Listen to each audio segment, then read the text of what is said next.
Okay, I'm Mal Booth from UTS Library.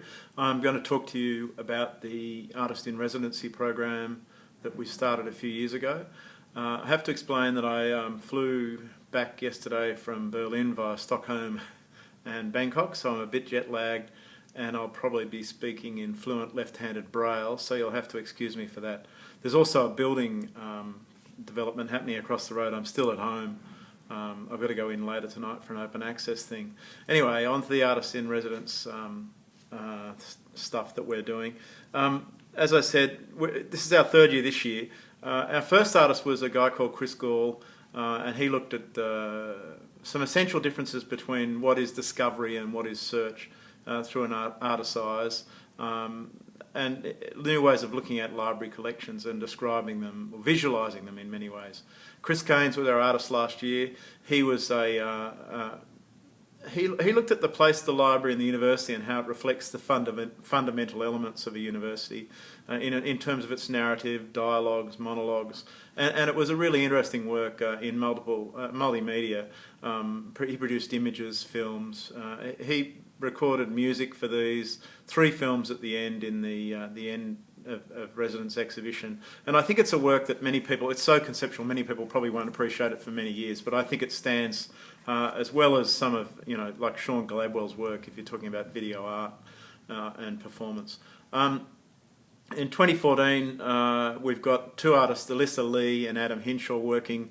They're looking at the library retrieval system, which we made operational this year under Alumni Green, and how that works. I think they're looking at visualising some of the data, and they'll probably put something up in our central stairwells, but I don't want to sort of presume to think that that's what they'll do by the end of their work. They started late because we were looking at somebody else early this year, but he started a PhD and his supervisor wouldn't let him do the creative work for it, so we had to go somewhere else after spending half the year thinking we were going elsewhere. And next year we've already got an artist lined up, Zoe Zadakursky, and she's looking at, we're going back to books, and we're looking in a different way at books, how books are made, what they need to have in them in a visual sense. She'll make some artist books in the library itself, and the collision between her interest really is the collision between her research interest, print and screen, and how there are differences, but they're also coinciding with each other, which not many people really understand. All these artists so far have had an association with UTS as either former students or current academics. And we haven't so far stretched it outside of that UTS sort of precinct. I'm now going to talk about a few of the different characteristics of the residents in no particular order, because I wrote these notes down either while I was overseas sitting in cafes or on the various plane rides on the way back from Europe. It's interesting to see this in Europe, but I found myself feeling a bit odd that, oh my God, I've gone 3 minutes already, have I? Is that 3 minutes? Dear oh dear. Maybe I'll have to cut this back. Anyway, it seems in Europe we wouldn't need to be justifying a program like this in many European nations, because they appreciate the nature of culture, the endemic nature of culture to our lives, far more than we do in Australia, where we're keener on sport than we are on culture, but it has less of a long-term positive effect, I think, on society than culture could. In Europe we wouldn't have to justify a program like this, nor find it so strange.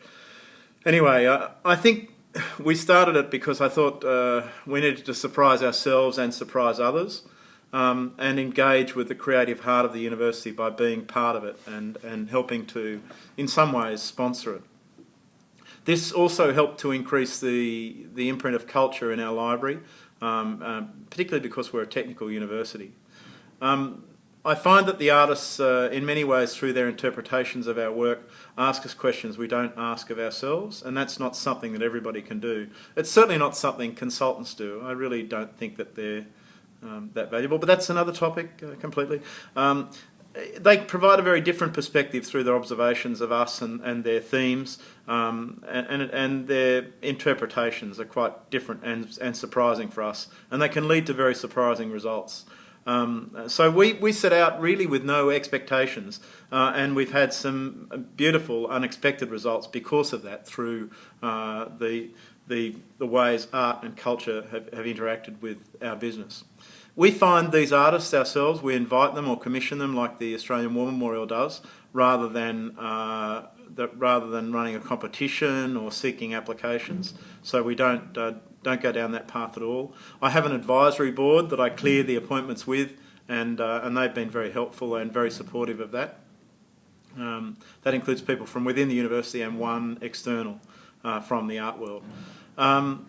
I find that it's really challenged us to rethink our role as a library, that we're not just about books or texts anymore, and what other things we need to have under consideration within the library collections.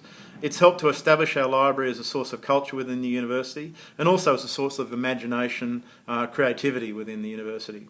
And we're now being known for that, and I think it's attracted a fair bit of attention. Well, I know it has attracted a fair bit of attention. Some spin-offs from the program have been new links to various parts of the university, various people in the university who've wanted to engage with us. Engagement has obviously been a major spin-off. You've probably seen our discovery ribbon on our catalogue that helps people discover what's in the collection beyond what they search for. We've got a new visual identity in the library that's now what we're associated with, and that was as a result of Chris Gall's early work with our designer, so a collaborative work there.